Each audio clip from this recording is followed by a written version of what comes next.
کیسے زندگی، آؤ علماء سے پوچھ لیں، آئے جو مشکل پیش کوئی، آؤ علماء سے پوچھ لیں۔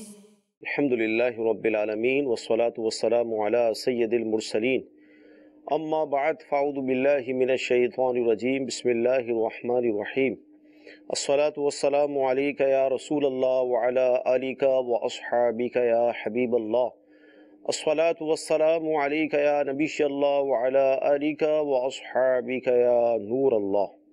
میٹھے میٹھے اسلامی بھائیوں اور مدنی چینل کے ناظرین، سلسلہ دارالفتہ اہل سنت میں ایک بار پھر حاضر ہیں۔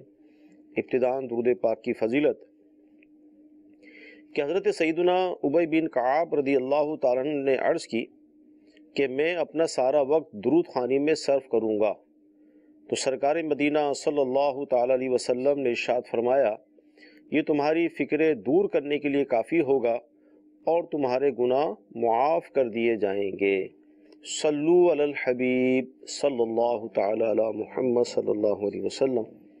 مدنی چینل کے ناظرین، بہت اہم سلسلہ ہے، بہت اہم معلومات، شرعی مسائل ہمیں سیکھنے کو ملتے ہیں۔ آئیے آپ کی کالز کو ہم شامل کرتے ہیں۔ میرا سوال یہ ہے کہ گھر میں جو گھریلو صدقہ باکس پڑے ہوتے ہیں، ان کے اندر جو رقم موجود ہوتی ہے، کیا یہ رقم دعوت اسلامی کے تحت جو مسجدیں تعمیر ہو رہی ہوتی ہیں، کیا ان میں دی جا سکتی ہے یا کسی اسلامی بھائی کو دیں؟ جی حضور، کیا ارشاد فرمائیں گے اس رقم کے حوالے سے؟ الحمدللہ رب العالمین والصلاة والسلام علی سید المرسلین، اما بعد فاعوذ باللہ من الشیطان الرجیم، بسم اللہ الرحمن الرحیم۔ یہ جو صدقہ باکس ہوتا ہے جس میں یہ اپنے پیسے ڈالتے رہتے ہیں اور پھر مہینے کے آخر میں یہ دعوت اسلامی کے مراکز میں جمع کروا دیتے ہیں۔ اب یہ چاہ رہے ہیں کہ ہم اس رقم کو مسجد میں کسی مسجد جو تعمیر ہو رہی ہے وہاں لگا دیں، تو بالکل لگا سکتے ہیں، کیونکہ وہ اس رقم کے مالک ہوتے ہیں۔ صحیح۔ صدقہ باکس میں ڈالنے سے ان کی ملکیت سے نکلیں گے تو نہیں، صحیح ہے نا، ضرورتوں سے استعمال بھی کر سکتے ہیں۔ ٹھیک ہے۔ اب یہ ہے کہ یہ صدقہ جو ہوتا ہے نا، نفلی صدقہ ہوتا ہے۔ صحیح۔ عام لوگوں کو کنفیوژن ہوتی ہے کہ یار یہ کوئی بھی صدقہ مسجد میں نہیں دے سکتے، صحیح۔ یا صدقہ تو مسجد میں نہیں لگ سکتا۔ لیکن صدقے کی قسمیں ہیں، ایک ہوتا ہے صدقہ واجبہ۔ صحیح۔ صدقہ واجبہ میں زکوٰۃ، فطرہ، قسم کا کفارہ، نماز روزوں کا فدیہ، اسی طرح جو ہے کوئی منت مانی تھی، ٹھیک ہے، تو یہ صدقہ واجبہ میں آ جاتا ہے۔ یہ مسجد میں نہیں دے سکتے بلکہ کسی شریف فقیر کو ہی دینا لازم ہوگا، ٹھیک ہے۔ لیکن عام جو نفلی صدقہ ہوتا ہے، جیسے ہم جان و مال کا صدقہ نکالتے ہیں، تو یہ دینے میں کوئی حرج نہیں، یہ مسجد میں بھی دے سکتے ہیں، کسی مدرسے میں دے دیں، جہاں ضرورت ہو وہاں دے سکتے ہیں، اس میں کوئی حرج نہیں۔ اچھا، یہ جو صدقہ جیسا آپ فرما رہے ہیں، نفلی صدقہ جو ہوتا ہے، عموماً وہ کالا بکرا، کالی مرغی، اس طرح کے بھی صدقے دیے جاتے ہیں، تو ذہن میں یہی ہوتا ہے کہ یہ صدقہ ایک ایسی چیز ہے، اپنی جان کا دے رہے ہیں، اپنے مال کا دے رہے ہیں، اپنے بچوں کا جو دے رہے ہیں، گویا کہ اس کو استعمال کرنے میں کراہیت سی محسوس کی جاتی ہے، ایک فیلنگ ہوتی ہے کہ یار یہ کیا ہم خود بھی کھا سکتے ہیں، تو کیا فرمائیں گے آپ؟ لیکن صدقہ کے لیے بہتر تو یہ ہے کہ غربا مساکین کو کھلایا جائے، لیکن اگر کسی اور کو بھی دے دیتے ہیں تو اس میں کوئی حرج نہیں، یعنی کوئی گناہ نہیں ہے۔ صحیح۔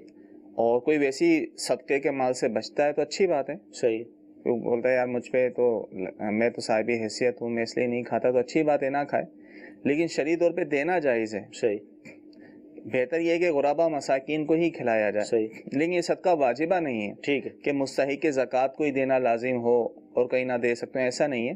عام جو نفلی صدقہ ہے، لیکن صدقہ جو ہے وہ جانور کی صورت میں ہونا ضروری نہیں ہے۔ صحیح، اور کالا ہونا بھی ضروری نہیں، کالا ہونا بھی ضروری نہیں ہے۔ صحیح۔ آپ خالص رقم بھی صدقے کے طور پہ دے سکتے ہیں۔ صحیح۔ گھر میں کوئی بچہ وغیرہ، کوئی عزیز بیمار ہے، اس کا صدقہ دینا چاہ رہے ہیں تو رقم کی صورت میں بھی دے سکتے ہیں۔ کہیں مسجد تعمیر ہو رہی ہے، اس نیت سے وہاں بھی لگا سکتے ہیں، تو یہ جائز ہے۔ مدنی چینل کے ناظرین، دعوت اسلامی اللہ تعالیٰ کی رحمت سے اس وقت دین متین کی خدمت کر رہی ہے، اور 104 شعبہ جات ہیں، تو گھروں کے اندر گھریلو صدقہ باکس یہ ایک ڈبہ ہوتا ہے، وہ رکھنے کی ترکیب بنائی گئی ہے تاکہ جب صبح اپنے گھر سے نکلیں ہم تو کچھ نہ کچھ اللہ کی راہ میں خیرات اور صدقہ کرنے کی نیت سے اس کے اندر ڈال دیں، اور پھر مہینے کے آخر میں اینڈ میں وہ دعوت اسلامی کے ذمہ داران کو مدنی مراکز میں، جامعۃ المدینہ میں، مدرسۃ المدینہ میں اس کو جمع کرا کر وہاں سے رسید حاصل کر لیں۔ یہ ایک آسان سی ایک ترکیب ہے کہ جس کے ذریعے بآسانی ہم دعوت اسلامی کو اپنے عطیات بھی پیش کر سکتے ہیں۔ تو جن کے گھروں میں اس طرح کے صدقہ باکس نہیں ہیں تو ان سے میری مدنی التجا ہے کہ قریبی آپ اپنے ذمہ داران سے رابطہ کر کے اپنے گھر میں اس کو رکھنے کی ترکیب بنائیے۔ انشاءاللہ سب وجل اس سے دعوت اسلامی کو مالی ایک مدد فائدہ پہنچے گا، اور انشاءاللہ اس بہانے آپ کے گھر سے ہر مہینے کچھ نہ کچھ صدقہ نکلتا رہے گا۔ جی مزید کال۔ سوال ہے کہ میں نے ایک دکان 1 کروڑ روپے میں سودا کیا اور 70 لاکھ روپے کیش ان ہینڈ ان کو ہاتھ کے ہاتھ دے دیے، جبکہ 30 لاکھ روپے اگلے پارٹی نے کہا کہ مجھے سونے کے حساب میں 1 سال کے اندر لوٹانا، یعنی کہ جو سونے کی قیمت ہوگی اس قیمت پہ اب یہ مجھے لوٹانے ہوں گے۔ اس وقت 30 لاکھ روپے کا تقریباً 55.5 تولے سونا آتا تھا، تو میں نے بیچ میں تھوڑے تھوڑے سونے کی رقم معلوم کرتے ہوئے ان کو قسط ادا کرتا رہا، اور آخر میں آ کے جب میں 55 تولے سونا دے دیا انہیں تو یہ سودا وہاں مکمل ہوا۔ سوال یہ پوچھنا تھا کہ آیا اس طریقے سے کہ سونے کے اوپر ہم قرض لیں تو یہ درست ہے شرعاً؟ اب جو قیمت مجھے ان قسم نفع مجھے فائدہ ہوا کہ سونے کی قیمت کم ہو گئی تھی، اب وہ پیسے میرے لیے جائز ہیں یا اس کا کیا میں نے شرعی کرنا پڑے گا؟ گولڈ جو سونا ہے اس کی قیمت روزانہ اپ ڈاؤن ہوتی رہتی ہیں۔ اب خرید و فروخت 1 کروڑ کی ہوئی، 70 لاکھ دے دیے، 30 لاکھ پر یہ طے ہوا، ذرا پورا تفصیلی جواب دیکھیں۔ 1 کروڑ پر ان کا سودا ہوا تھا دکان کا، تو اب اس پر ان پر لازم یہی ہے کہ 1 کروڑ ہی دیں گے۔ ٹھیک ہے، 70 لاکھ تو انہوں نے دے دیے، نقد دے دیے، کیش دے دیے، باقی 30 لاکھ پر یہ معاہدہ ہوا کہ 1 سال کے اندر یہ ادا کرنے ہیں، لیکن جو سونے کے ریٹ ہوں گے اس حساب سے ادا کرنا ہے۔ صحیح۔ اگر سونے کے ریٹ کم ہو گئے تو ان کا فائدہ، صحیح، زیادہ ہو گئے تو اس کا فائدہ، بیچنے والے کا فائدہ ہو گیا۔ تو اس طرح سودا کرنا جائز نہیں، ٹھیک ہے، کیوں یہ صورت مجہول ہو گئی نا، مجہول ہو گئی، کیا پتہ ہوگا، نہیں کیا ہوگا، کیا قیمت ہوگی۔ ٹھیک ہے، پہلے جو طے کر لی وہ درست تھا کہ بھئی 1 کروڑ پر سودا ہو گیا، ٹھیک ہے، اور 70 لاکھ انہوں نے اس وقت دے دیے اور باقی کہا کہ 30 لاکھ میں بعد میں دوں گا، اور اس کی کوئی میعاد مقرر کر دی۔ یہاں تک تو معاملہ درست ہے، لیکن یہ بیچ میں یہ مسئلہ رکھنا، یہ آج کل بہت ہوتا ہے اس طرح کا معاملہ، سونے کے ریٹ کے حساب سے وہ طے کرتے ہیں، تو یہ شرعی طور پہ جائز نہیں۔ اس طرح جو ہے وہ ثمن جب مجہول ہوتا ہے تو وہ سودا بھی ناجائز ہوتا ہے، ٹھیک ہے، تو لہذا اس طرح کرنا جائز نہیں۔ اب ان پر لازم یہی ہے کہ جو سودا ہوا تھا، جو ایگریمنٹ ہوا تھا، بات چیت ہوئی تھی، اگرچہ سونے کی قیمت جو ہے وہ کم ہو گئی تھی تو یہ ان کو پیمنٹ پوری کریں۔ ٹھیک ہے جی، اگلی کال لیں گے۔ میرا سوال مفتی صاحب سے یہ ہے کہ اگر کسی کی بیوی فوت ہو جائے تو وہ دوسری شادی کرنا چاہے تو کب تک کر سکتا ہے؟ جی، زوجہ کا انتقال ہو گیا، اب دوسری شادی کب کریں، کرنا چاہیں تو؟ دیکھیں، شوہر کی تو کوئی عدت تو ہوتی نہیں ہے۔ جی، جس طرح کسی شوہر کا انتقال ہو جائے تو عورت 4 ماہ 10 دن سوگ کرتی ہے، تو شریعت نے شوہر کے لیے کوئی قید نہیں لگائی صحیح کہ وہ کب شادی کر سکتا ہے، کتنے دنوں بعد کر سکتا ہے، تو شرعی طور پہ کوئی پابندی نہیں، جب چاہے کر سکتا ہے۔ اچھا، اگر بالفرض مثال کے طور پہ بیوی کا انتقال ہوا اور 1 ہفتے کے بعد ہی وہ دوسری شادی کرتے ہیں تو لوگ تانو تشریح نہیں کریں گے یار اتنی جلدی؟ اب یہ تو لوگوں کی غلطی ہے، لوگوں کی غلطی ہے تانو تشریح کرنا، اور عمومی طور پہ اتنی غلطی کرتا بھی کوئی نہیں ہے۔ صحیح بات ہے، جو ہے وہ چیلم وغیرہ کچھ عرصہ گزر جاتا ہے تو پھر جا کر جو ہے وہ کرتے ہیں، تو ٹھیک ہے، وہ اگر لوگوں کی تانو تشریح سے بچنا چاہ رہا ہے اس وجہ سے یار جلدی کروں گا، لوگ اس کو مایوس سمجھیں گے، وہ لوگ ہی گناہگار ہوں گے، احتیاط کر لے تو اچھا ہے، تو احتیاط کر رہا ہے، کچھ لیٹ کر رہا ہے تو اس میں کوئی حرج نہیں، لیکن شرعی طور پہ کوئی پابندی نہیں۔ اچھا، SMS شامل کرتے ہیں۔ SMS یہ ہے کہ اگر سجدہ سہو کرنا ہم بھول گئے تو اب کیا کریں گے، جبکہ ہم پر لازم تھا کہ سجدہ سہو کریں ہم؟ جیسے نماز انہوں نے ختم کر لی، ٹھیک ہے، اور اس کے بعد منافی نماز جو فعل تھا وہ پایا گیا، پھر نہیں یاد آیا یار مجھ پر تو سجدہ سہو واجب تھا اور میں نے نہیں کیا، تو ایسی صورت میں نماز لٹانا واجب ہوگا، دوبارہ پڑھیں گے۔ اور اب یہ صرف سلام ہی پھیرا تھا انہوں نے دونوں طرف، جی، اور پھر یاد آ گیا یار میں نے تو سجدہ سہو کرنا، تو فوراً کر لے. صحیح. کیوں؟ ابھی اس نے کوئی نماز کے منافی کوئی کسی فعل سے نہیں کلام نہیں کیا، کوئی کھایا پیا نہیں، اس طرح نہیں، تو وہ اسی وقت سجدہ کر لے. صحیح. 2 سجدے کر لے اور پھر بیٹھ کے اتحیات پوری پڑھ کے سلام پھیر لے. ٹھیک ہے. لیکن اگر ایسا نہیں ہوا بلکہ بعد میں جا کر یاد آیا تو ایسی صورت میں نماز کا لٹانا واجب ہوگا. ٹھیک ہے جی. اگلی کال لیں گے.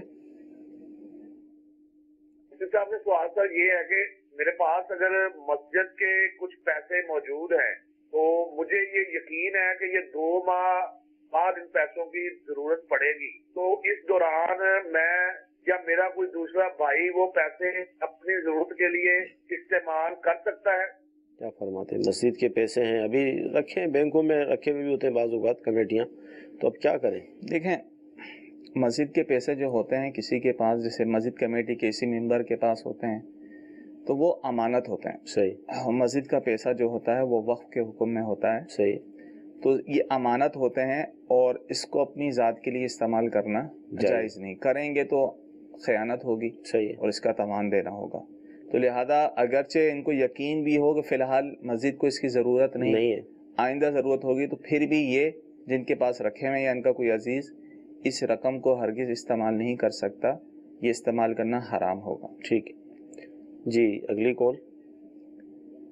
جو میرے کرانے کی دکان پہ مدنی احتیاط باکس پڑا ہوا ہے، کیا اس میں صدقہ ڈال سکتے ہیں؟ کیا فرماتے ہیں؟ وہی سوال ہے. دیکھیں مدنی احتیاط باکس میں جو ہوتا ہے صرف زکوٰۃ فطرہ وغیرہ وہ نہ ڈالا جائے، باقی عام صدقہ جو ہے وہ ڈال سکتے ہیں. صحیح. اور جیسے دعوت اسلامی کو ویسی بھی نفلی صدقات دیتے ہی ہیں. صحیح. ہر نیک و جائز کام کے لیے، تو اس طرح یہ بھی جو اس نیت سے جو ہے اگر وہ باکس میں ڈال دیں گے تو پھر بھی صدقہ ادا ہو جائے گا، دعوت اسلامی تک وہ پہنچ جاتا ہے. اچھا، ایک SMS بھی اسی طرح کا ہے کہ اگر صدقہ باکس کی رقم ہم نے گھر میں استعمال کر لی تو اس کا کفارہ کیا ہوگا؟ یعنی کفارہ کیا ادا کریں ہم اس کا؟ وہی کہ کنفیوژن ہے ان کو کہ دیکھیں اگر تو ان کی اپنی ذاتی رقم تھی، ٹھیک ہے، اور اس میں انہوں نے صدقہ باکس خرید کے لے آئے، گھر میں رکھ دیا اور اپنے پیسے اس میں ڈالتے رہے، تو میں نے پہلے بھی عرض کی کہ آپ کے پیسے ڈالنے سے یہ رقم آپ کی ملکیت سے نہیں نکلی، آپ مالک ہیں، آپ اس کے مالک ہیں. ٹھیک ہے. کوئی ایمرجنسی آ گئی، کوئی ضرورت پڑ گئی، تو آپ وہ اس باکس والی رقم کو خود اپنی ذات کے لیے بھی استعمال کر سکتے ہیں. شرعی طور پہ کوئی قباحت نہیں ہے، اس پر کوئی تاوان والی صورت بھی نہیں ہے. بہتر یہ کہ ظاہر ہے جب نیت کر لیے تو آپ صدقہ ہی دے دیں، لیکن ضرورت پڑ گئی، ایمرجنسی ہو جاتی ہے، بعض اوقات یا کی ضرورت ہو جاتی ہے تو اس کو استعمال کر سکتے ہیں. اسی طرح کوئی اپنے مال کی زکوٰۃ نکال رہا ہے اور ابھی اس نے کسی کو دی نہیں ہے بلکہ علیحدہ کر کے رکھ دی ہے، یار یہ میں زکوٰۃ میں دوں گا، تو پھر بھی اس کے علیحدہ کرنے سے اول تو زکوٰۃ ہوئی نہیں ادا، اور علیحدہ کرنے سے اس کی ملکیت سے نکلی نہیں ہے، بلکہ ضرورت ان سے خود بھی استعمال کر سکتا ہے، اسی ضرورت پڑ جائے بعد میں پھر اپنے پیسے ملا کر اس میں دے دے. مسئلہ جب آتا ہے کہ کسی اور کے پیسے اس میں شامل ہو، ٹھیک ہے، کسی اور نے ان کو دیے تھے پیسے صدقے کے لیے اور انہوں نے اپنی ذات کے لیے اس کو استعمال کر لیے، دعوت اسلامی کو بالفرض دینے کے لیے دیے تھے، انہوں نے اپنی ذات کے لیے بعد میں دے دوں گا، تو یہ ناجائز ہوگا. اس کا پھر یہی کفارہ ہے کہ تاوان والی صورت، اتنی رقم جنہوں نے صدقہ دی ہے ان کو واپسی لوٹائیں یا ان کی اجازت سے وہ جہاں چاہیں دے دیں. لیکن اپنی ذاتی رقم تھی اور اس کو استعمال کر لی تو اس میں کوئی حرج نہیں، کوئی کفارہ یا کوئی تاوان نہیں ہوگا. جی اگلی کال لیں گے. گھر میں جو کمیٹیاں ہم ڈالتے ہیں وہ کیا جائز ہیں؟ کمیٹی BC جو گھروں میں ڈالی جاتی ہے، عام طور پہ جو کمیٹی ڈالی جاتی ہے تو یہ بالکل جائز ہے، اس میں کوئی حرج نہیں. ٹھیک ہے کہ وہ ماہانہ جو بھی ان کی کمیٹی ڈالتے رہتے ہیں، پھر قرآن دازی ہوتی ہے، اس پہ کمیٹی کھلتی ہے، کمیٹی کھلنے کے بعد بھی مزید جو ہے وہ کمیٹی اپنی پوری کر رہے ہوتے ہیں، تو اس میں کوئی حرج نہیں. ٹھیک ہے. اس کے علاوہ جو کمیٹیاں نکلی ہیں، لکی کمیٹی یا دوسری تیسری بولی والی کمیٹی، تو یہ کمیٹیاں جائز نہیں ہیں. ٹھیک ہے. مفتی صاحب سے گزارش ہے کہ تہجد کا طریقہ ارشاد فرما دیں. نماز تہجد کا کیا طریقہ ہے؟ دیکھیں نماز تہجد رات کو عشاء کی نماز پڑھ کر سو گئے، اس کے بعد جب بھی آنکھ کھلے گی تہجد کا وقت شروع، اور جب چاہیں پڑھ سکتے ہیں. اور صبح فجر کا وقت شروع ہونے سے پہلے ٹھیک ہے، طلوع فجر سے پہلے پڑھ سکتے ہیں. کم سے کم جو ہے یہ 2 رکعتیں ہیں اور آپ علیہ الصلوۃ والسلام سے 8 تک ثابت ہیں. ٹھیک ہے. تو جتنی ہو سکے اتنی رکعتیں پڑھیں. عام یہ نفل ہی ہوتے ہیں، جیسے 2 رکعت نفل پڑھی جاتی ہیں اسی طریقے سے 2 رکعت ہی پڑھیں گے، 2 کر کے پڑھیں، 4 کر کے بھی پڑھ سکتے ہیں. اور اس میں جس طرح عام صورتیں جو آپ کو یاد ہیں وہ آپ اس میں پڑھتے رہیں. صحیح. بہتر یہ کہ جتنا قرآن پاک یاد ہو اس میں پڑھتے رہیں. یا اگر فضیلت پورے قرآن پاک پڑھنے کی حاصل کرنا چاہتے ہیں صحیح تو ہر رکعت میں سورہ فاتحہ کے بعد 3 دفعہ سورہ اخلاص پڑھ لیں. اس طرح جو ہے ہر رکعت میں پورے قرآن پڑھنے کا ثواب ملے گا 3 دفعہ سورہ اخلاص پڑھنے کی وجہ سے. تو اس طرح یہ پڑھ لیں. ٹھیک ہے. اچھا اسی طرح یہ ارشاد فرمائیں کہ فجر کی اذان جب شروع ہو گئی تو اذان مکمل ہونے کے بعد یا دوران اذان ہی ہم سنتیں ادا کر سکتے ہیں؟ دیکھیں سنتیں اذان سے پہلے بھی ادا کر سکتے ہیں. صحیح. جب کہ فجر کا وقت شروع ہو چکا ہو. ٹھیک ہے. فجر کا وقت شروع ہو گیا. اذان عمومی طور پہ تھوڑی دیر بعد ہی ہوتی ہیں. صحیح ہے. کچھ 5 کچھ 10 کچھ 15-20 منٹ کا وقت, کیونکہ ویسے بھی آج کل فجر کی نماز تاخیر سے ہی ہو رہی ہے. صحیح. تو اذان تھوڑی تاخیر سے ہی ہوتی ہے وقت شروع ہونے کے بعد. اول یہ ہے کہ فجر کا وقت شروع ہو گیا تو سنتیں پڑھ سکتے ہیں. اچھا دوران اذان بھی اگر پڑھ لیں سنتیں تو اس میں کوئی حرج تو نہیں ہے؟ ادا ہو جائیں گی, لیکن بالفعل اگر اذان پہلے شروع ہو چکی ہے صحیح تو بہتر یہی ہے, مستحب یہ کہ اذان کا جواب دیں. ٹھیک ہے. پھر اس کے بعد سنتیں ادا کریں. ٹھیک ہے جی. کال لیں گے ہم. میں گوجرا سے محمد رمضان بول رہا ہوں. سوال یہ ہے کہ مدنی مذاکرے جب ختم ہوتا ہے تو درود پڑھتے ہیں, سلام پڑھتے ہیں, ہم لیٹے ہوتے ہیں, ہمارے لیے وہ کھڑا ہونا ضروری ہے یا اٹھ کے بیٹھ کے سن سکتے ہیں؟ کیا فرماتے ہیں؟ دیکھیں صلاۃ السلام کے لیے جو کھڑے ہوتے ہیں ایک اچھا طریقہ ہے, ادب ہے اس میں, لیکن کوئی لازمی نہیں ہے. لازم نہیں ہے کہ کھڑا ہونا. اب کوئی گھر میں بیٹھا مدنی مذاکرہ سن رہا ہے, اس میں صلاۃ السلام ہو رہا ہے, اب وہ بیٹھا ہے آرام سے یا وہ لیٹا ہی ہے اور وہ سن رہا ہے, تو اس پر یہ لازم نہیں ہے کہ فوراً کھڑا ہو جائے. صحیح. ادب کی نیت سے, اچھی نیت سے کھڑا ہوگا ثواب ملے گا. صحیح. لیکن کوئی بیٹھا بیٹھا بھی سن لیتا ہے یا لیٹا لیٹا بھی سن لیتا ہے تو اس میں کوئی حرج نہیں, کوئی قباحت نہیں. ٹھیک ہے جی. اگلی کال. میرا سوال یہ ہے کہ ہمارے محلے میں ایک بندہ رہتا ہے, اس کو کہتے ہیں کہ میرے گھٹنوں میں تکلیف ہے. وہ جب نماز کے لیے آتا ہے تو امام صاحب کے پیچھے کھڑا ہو جاتا ہے اور امامت کرتا ہے, اس کے بعد بیٹھ کے پھر نماز پڑھتا ہے, اور اس کے ہاتھ میں چھڑی ہوتی ہے, وہ چھڑی جو ہے اپنے سامنے رکھ دیتا ہے. وہ امام اور اس کے درمیان جو آتا ہے, کیا اس کا نماز ہو جاتا ہے؟ کیا فرماتے ہیں؟ بزرگ ہیں غالباً, کوئی ضعیف ہیں, کہہ رہے ہیں کہ ان کے ہیں کوئی ہیں ان کے گھٹنوں میں درد ہے, امام کے پیچھے کھڑے ہوتے ہیں, چھڑی بھی ہاتھ میں ہوتی ہے تو آگے رکھ دیتے ہیں, تو اس میں کوئی حرج نہیں رکھنا. باقی یہ ہے کہ وہ کہہ رہے ہیں کہ بقیہ نماز وہ بیٹھ کر ادا کرتے ہیں. دیکھیں اگر بیٹھ کر ادا کر رہے ہیں, اب وہ رکوع سجود کر سکتے ہیں یا نہیں کر سکتے. صحیح.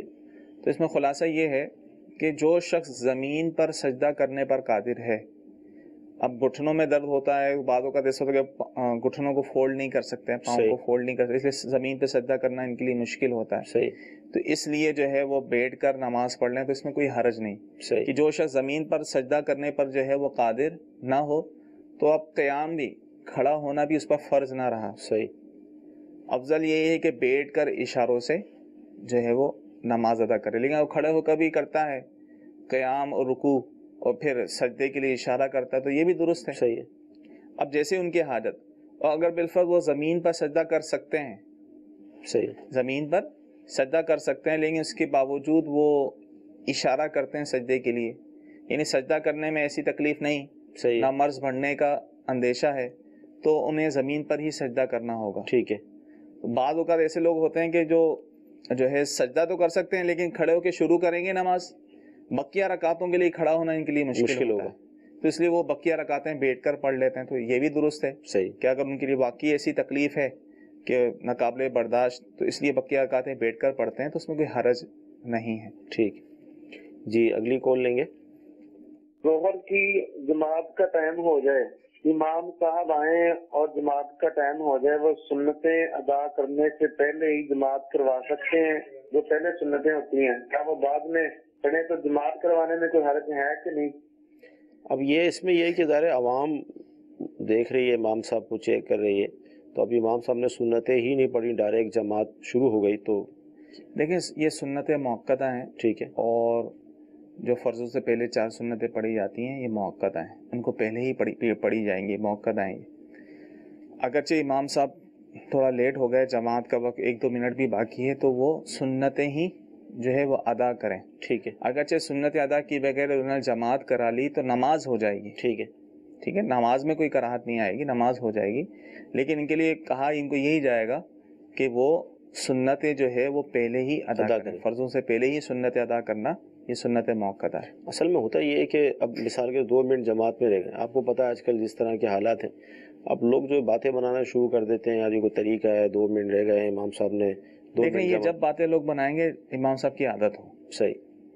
کبھی کبھی ہوتا ہے تو ان کو پتہ ہے یار انسان ہے, لیٹ ہو جاتے ہیں, تاخیر ہو جاتی ہے, تو وہ اگنور کر دیں گے. صحیح. ہاں امام صاحب اگر مسلسل اسی طرح کر رہے ہیں صحیح تو ظاہر ہے پھر عوام تو باتیں بنائے گی. تو یہاں پھر امام صاحب کو کہا جائے گا وہ احتیاط کریں صحیح کہ لوگ جو ہے پھر وہ متنفر ہوں گے, دور ہوں گے, تو یہ بھی شریعت کو پسند نہیں ہے. ان کا خیال رکھنا پڑے گا. جی اگلی کال لیں گے. مفتی صاحب سے میرا سوال یہ ہے کہ ہم نے 1 لاکھ روپے کسی کے پاس رکھوائے اور وہ ہمیں ہر مہینے 5,000 روپے پروفٹ دے رہا ہے, کیا یہ پروفٹ ہمارے لیے جائز ہوگا یا نہیں؟ کیا فرماتے 1 لاکھ رکھوائے ہیں 5,000 مل رہے ہیں؟ اگر تو یہ طے کیا تھا کہ ٹھیک ہے 1 لاکھ روپے ہم آپ کو دے رہے ہیں, ماہانہ آپ مجھے 5,000 روپے دیتے رہنا, تو یہ تو بالکل سود والی صورت ہے. صحیح. اگرچہ وہ پیسے جو ہے وہ کاروبار میں لگا رہا ہے, کچھ بھی کر رہا ہے, تو ہوتا یہ ہے کہ وہ پیسے اپنی جگہ کھڑے ہوئے ہوتے ہیں. صحیح. ماہانہ وہ نفع دیتا رہتا ہے, پھر جب ان کو ضرورت ہوتی ہے اپنے پیسے واپسی لے لیتے ہیں. آج کل یہ بہت ہو رہا ہے. صحیح. کہ چلتے ہوئے کام میں لوگ اس طرح شرکت کرتے ہیں. صحیح. پیسے دے دیتے ہیں کہ یار جو بھی نفع ہو دیتے رہنا, وہ بھی کاروبار میں لگاتا ہے, اپنے حساب سے دیتا رہتا ہے, اور پھر جب ضرورت پڑتی ہے واپسی لے لیتے ہیں. تو یہ صورت بالکل ناجائز و حرام, سود والی صورت ہے. شریعت نے جو ہے پارٹنرشپ کرنے کی, مداربت, شراکت کرنے کے اصول و قوانین بیان کیے ہیں. صحیح. کچھ شرائط ہیں اس کی.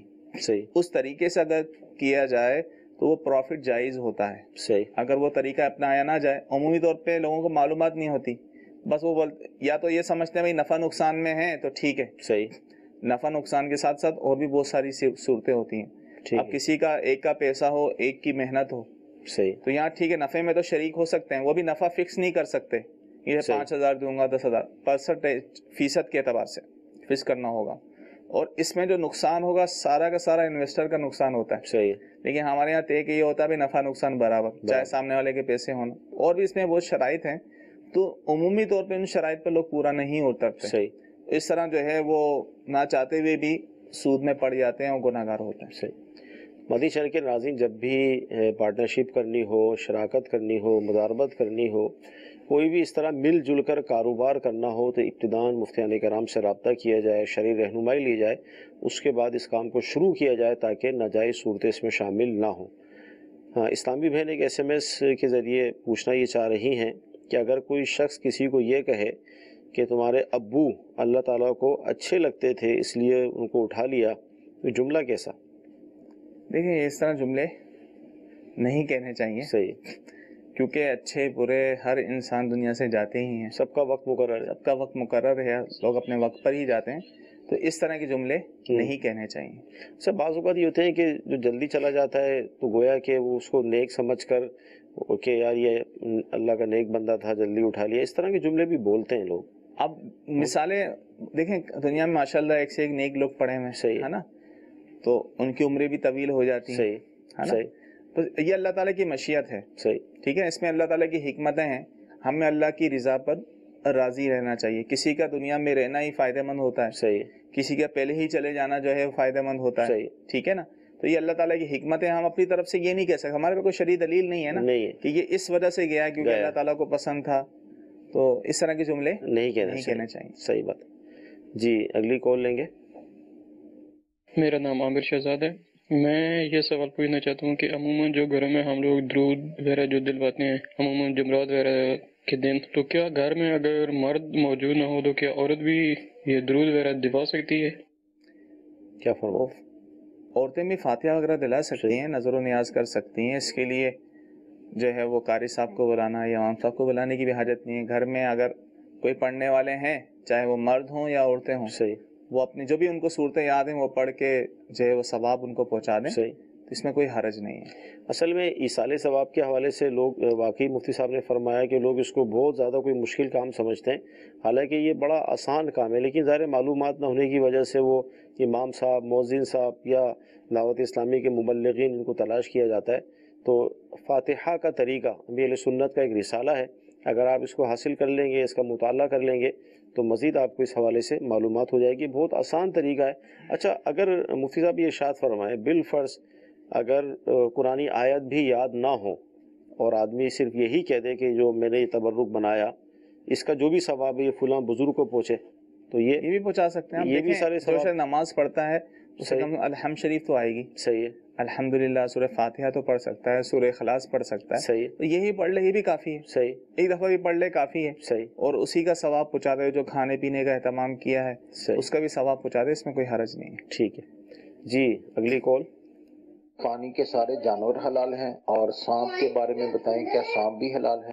جی سانپ تو حرام ہے. ٹھیک ہے. جتنے بھی حشرات الارض ہیں، کیڑے مکوڑے ہوتے ہیں، یہ سب کے سب حرام ہیں. باقی پانی کے جانور میں صرف مچھلی حلال ہے. صحیح. اب مچھلی چاہے وہ بڑی ہو، بڑی سے بڑی، چھوٹی سے چھوٹی، صحیح، جس کو مچھلی کہا جائے، جس کا مچھلی کا اطلاق اس پر آتا ہو، ٹھیک ہے، تو وہ حلال ہے. مچھلی کے علاوہ پانی کے جو بھی جانور ہیں وہ احناف کے نزدیک جائز نہیں، حرام ہے. ٹھیک ہے. اچھا، جھینگا جو ہے، جیسے مثال کے طور پہ کسی کے ذہن میں یہ سوال آ جائے کہ بھئی مچھلی جھینگا ہے یا نہیں ہے، تو ہمارے معاشرے میں ذرا کھایا بھی جاتا ہے، بکتا بھی ہے، مچھلی سے مہنگا ہے یہ، تو اس حوالے سے رہنمائی. اسی وجہ سے اختلاف ہوا. صحیح. کہ یہ مچھلی ہے یا نہیں. صحیح. جنہوں نے کہا یہ مچھلی ہے، صحیح، انہوں نے اس کو حلال کہا. ٹھیک ہے. جنہوں نے کہا نہیں مچھلی نہیں ہے، انہوں نے اس کو حرام کہا. ٹھیک ہے. اختلاف کی بنیاد ہی یہ بنی. لیکن اعلیٰ حضرت علیہ رحمہ کی تحقیق کے مطابق یہ مچھلی ہی ہے. سبحان اللہ. ٹھیک ہے. یہ مچھلی ہی ہے، اس کا کھانا حلال ہے. لیکن ہے اس میں علماء کا اختلاف. صدر الشریعہ فرماتے ہیں کہ بظاہر ایک قسم کا پیڑا ہی معلوم ہوتا ہے تو بچنا بہتر ہے. بچنا بہتر، حرام نہیں ہے، کھانا حلال ہے، بچنا بہتر ہے. چلیں، یہ اس لیے بھی ہم نے اس پہ گفتگو کر لی تاکہ جھینگا ہمارے معاشرے کے اندر کافی کھایا بھی جاتا ہے اور مہنگا بھی ملتا ہے، تو یہ بھی کنفیوژن دور ہو جائے گی. جی اگلی کال. مجھے ایک سوال پوچھنا تھا کہ نماز کے اندر جب سجدہ کیا جاتا ہے تو 2 سجدے ہوتے ہیں. اگر بندے نے ایک سجدہ کیا اور دوسرا وہ بھول گیا اور کھڑا ہو گیا دوسری رکعت کے لیے، کھڑا تھا تو یاد آ گیا ہو میرا تو ایک سجدہ ابھی باقی ہے، تو کیا وہ دوبارہ بیٹھ کے وہ سجدہ کرے یا پھر وہ دوسری رکعت جاری رکھے؟ سجدہ اور رکوع میں کمی بیشی اگر ہو جائے تو کیا کریں ہم؟ دیکھیں، ہر رکعت میں 2 سجدے کرنا فرض ہے. ٹھیک ہے. اب ایک سجدہ کیا، وہ کھڑے ہو گئے، پھر انہیں یاد آیا تو وہ فوراً چلے جائیں. ٹھیک ہے. دوسرا سجدہ ادا کریں اور پھر آخر میں، یہ تاخیر کی وجہ سے آخر میں سجدہ سہو کر لیں، نماز ہو جائے گی. وہ فرض ادا کرنا پڑے گا. ایسا نہیں ہو سکتا کہ سجدہ رہ گیا چلو یار میں آخر میں سجدہ سہو کر لوں گا. سجدہ سہو جب ہوتا ہے جب نماز میں کوئی واجب بھولے سے رہ جائے. ٹھیک ہے. اس کے لیے ہوتا ہے. فرض اگر رہ گیا تو وہ تو ادا کرنا ہی کرنا ہے. وہ ادا نہیں کریں گے چاہے جتنے سجدہ سہو کر لیں، نماز نہیں ہوگی. ہاں، وہ ادا کر لیا. اب ادا کرنے میں جو تاخیر ہوئی جس کی وجہ سے سجدہ سہو واجب ہوا، تو اس طرح سجدہ سہو کر لیں گے اور وہ فرض بھی ادا کر لیں گے تو نماز ہو جائے گی. ٹھیک. جی اگلی کال. میرا دارالفتہ اہل سنت میں سوال ہے کہ بیمہ کروانا کیسا ہے؟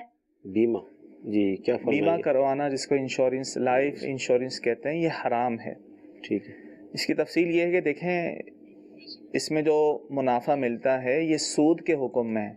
اگرچہ بیمہ والے یہ کہتے ہیں کہ ہم اس کو جو ہے کسی جگہ لگاتے ہیں، ہم کوئی مکان کوئی چیز کرائے میں خرید لیتے ہیں، اس میں پارٹنرشپ کرتے ہیں وغیرہ وغیرہ، لیکن شرعی اصولوں کے مطابق وہ پورا نہیں اترتے. لہذا ہمارے جو پیسے ان کے پاس جمع ہیں وہ قرض ہیں. صحیح. اور اس پر وہ جو نفع دیں گے وہ سود ہے. صحیح. حدیث پاک کے مطابق اس قرض پر جس طرح نفع حاصل ہوتا ہے وہ سود ہوتا ہے.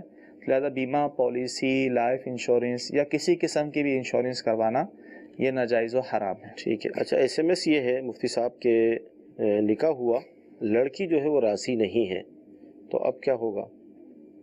لیکن جب تک لڑکی راضی نہیں ہوگی تو نکاح نہیں ہوگا. لیکن دلی طور پر راضی نہیں تھی لیکن اس نے حامی بھر لی، قبول کر لیا، تو نکاح ہو جائے گا. صحیح. اچھا، حق مہر جو ہوتا ہے تو کیا اس پر بھی زکوٰۃ واجب ہوتی ہے؟ دیکھیں، اگر حق مہر کی مقدار اتنی ہے، صحیح، 52.5 تولہ چاندی کے برابر، صحیح، ٹھیک ہے نا، اور فی زمانہ ہمارے یہاں تقریباً جو ہے وہ پچھلے دنوں دیکھا تو 810 روپے تولہ چاندی چل رہا ہے پاکستان میں. تو اس حساب سے 52.5 تولہ چاندی جتنا بنتا ہے 40,000 کے اندر 42 تقریباً ہے، کم و بیش.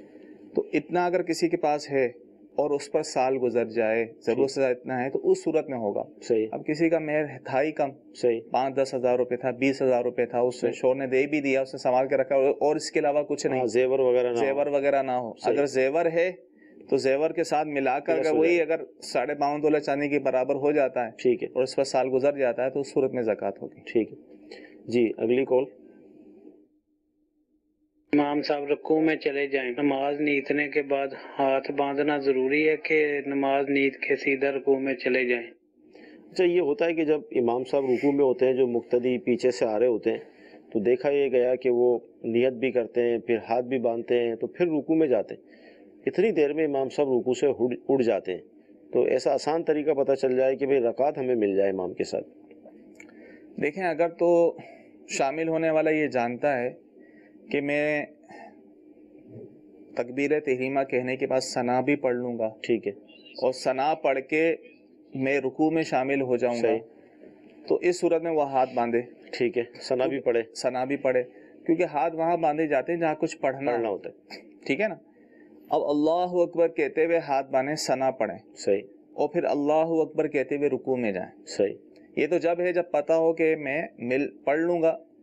بعض امام ہوتے ہیں جو تاخیر سے جو ہے وہ جیسے قوما اور یہ رکوع سجود میں تاخیر کرتے ہیں، تسبیح زیادہ پڑھتے ہیں، تو ہر ایک کو اندازہ ہوتا ہے اپنے امام کے بارے میں نا. اگر ایسا نہیں ہے، بلکہ پتہ ہے یار امام صاحب فوراً اٹھ جائیں گے، مجھے اتنا موقع نہیں ملے گا پڑھنے کا، تو پھر آتے ہوئے سب سے پہلے اللہ اکبر کہیں، تکبیر تحریمہ، ٹھیک ہے، نیت کر کے تکبیر تحریمہ اللہ اکبر کہتے ہوئے ہاتھ چھوڑ دیں. صحیح. اور پھر اللہ اکبر کہتے ہوئے رکوع میں جائیں. تو کچھ پڑھنا نہیں ہے. صحیح. لیکن کسی نے ہاتھ باندھ بھی لیا تو اس میں کوئی حرج بھی نہیں، ٹھیک ہے، نماز ہو جائے گی. اچھا، جیسے آپ نے کہا کہ پہلی مرتبہ اللہ اکبر کہیں اور دوسری مرتبہ کہتے ہوئے رکوع میں چلے جائیں. اب کسی نے پہلی مرتبہ ہی اللہ اکبر کہی اور رکوع میں ہی چلا گیا ہو، تو اس میں کوئی، لیکن کھڑے کھڑے اللہ اکبر اس نے کہہ دیا، مکمل کہہ دی، اور پھر رکوع میں گیا لیکن اس وقت اللہ اکبر نہ کہا، تو نماز ہو جائے گی، کیونکہ اس کے لیے پھر رکوع کے لیے اللہ اکبر کہنا سنت تھا، تو خلاف سنت ہوا.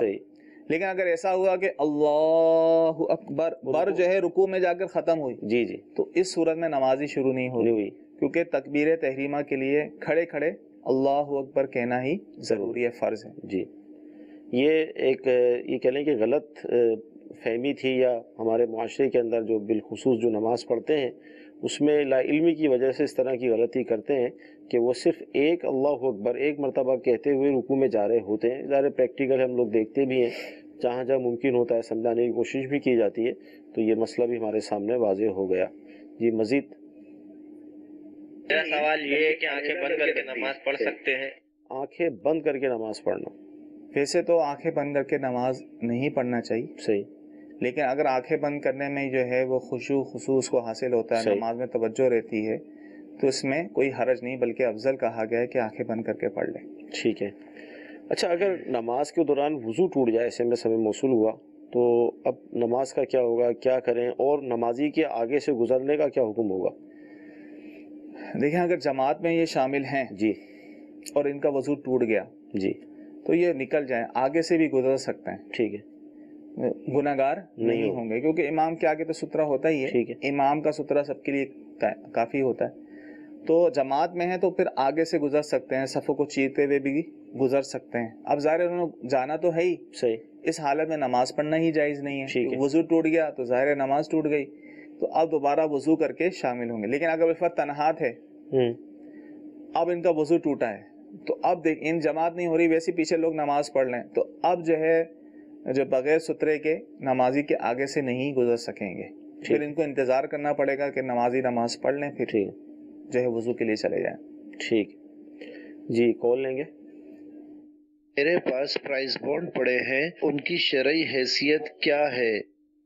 پرائز بانڈ کی شرعی حیثیت کیا ہے؟ زکوٰۃ کا بھی حکم پتہ چل جائے کتنے ہوں گے تو، اور کھل جاتے ہیں تو اس کا انعام کا کیا ہوگا؟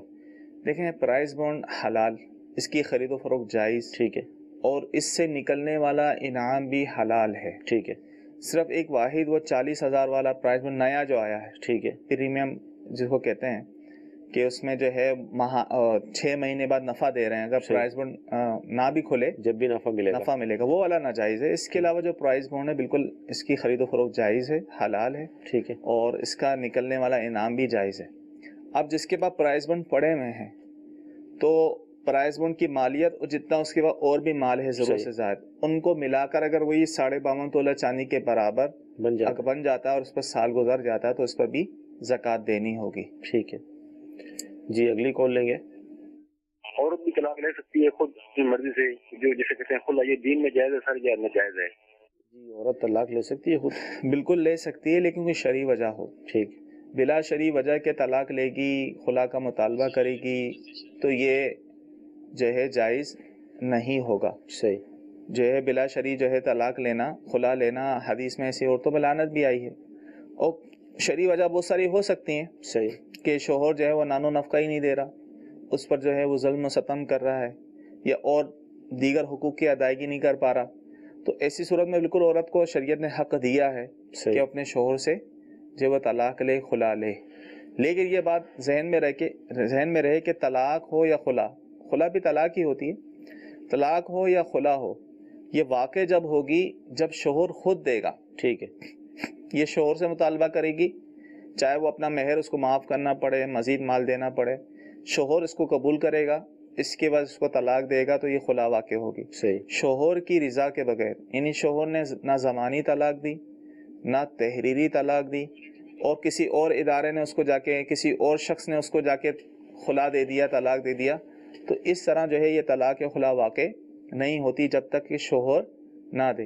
قرآن میں بھی یہ آیا ہے کہ ٹھیک ہے عورت کو حق دیا ہے، لیکن یہ کہ عورت سے، شوہر سے ہی چھٹکارا لے۔ صحیح، یعنی شوہر سے ہی رابطہ کرے کہ ٹھیک ہے تم مجھے طلاق دے دو، اور شوہر اس کو طلاق دے گا تو طلاق واقع ہو جائے۔ یہ اختیار شوہر کے پاس ہی رکھا گیا ہے، اختیار تو شوہر کے پاس ہی ہے طلاق دینے کا۔ عورت اپنے آپ کو خود سے طلاق نہیں دے سکتی۔ ایک صورت ہو سکتی ہے جب شوہر اختیار دے، صحیح، کہ تم اپنے آپ کو طلاق دے سکتی، میں نے تمہیں اختیار دیا، تم اپنے آپ کو طلاق دے دو، صحیح، اور اس نے اسی وقت دے دی، صحیح، تو طلاق ہو جائے گی۔ اس وقت نہ دی تو بعد میں دیتی رہے، نہیں ہوگی، لیکن الفاظ یہ کہے تم جب چاہو اپنے آپ کو طلاق دے سکتی، اب وہ جب چاہے دے سکتی، لیکن اس طرح اختیار دینے سے شوہر کا اختیار ختم نہیں ہوگا۔ اختیار دے کے بعد میں خود طلاق دے دی تو پھر بھی واقع ہو جائے گی۔ اس کو تفویض طلاق دیتے ہیں، لیکن جب شوہر نے تفویض طلاق نہیں دی، اس طلاق کو سپرد نہیں کیا، تو عورت اپنے آپ کو طلاق نہیں دے سکتی، جب تک شوہر نہیں دے گا تو واقع نہیں ہوگی۔ صحیح۔ مدی چل کے ناظرین، سلسلہ ہوا الحمدللہ، بہت اہم گفتگو ہوئی، بہت سارے مسائل سیکھنے کو ملے۔ اللہ تعالیٰ کی رحمت ہے کہ مدنی چینل کی برکت سے ہمارے علم میں اضافہ ہو رہا ہے، اور انشاءاللہ عز و جل ہوتا رہے گا۔ اللہ تعالیٰ کی بارگاہ میں دعا کرتے ہیں کہ اللہ تعالیٰ آج کا ہمارا سلسلہ اپنی بارگاہ میں قبول فرمائے، جو ہم نے سنا ہے، جو سیکھا ہے، اس پر عمل کرنے کی توفیق عطا فرمائے۔ آمین۔ صلو علی الحبیب صلی اللہ تعالی علی محمد۔ گزارے کیسے زندگی، آؤ علماء سے پوچھ لیں، آئے جو مشکل پیش کوئی، آؤ علماء سے پوچھ لیں۔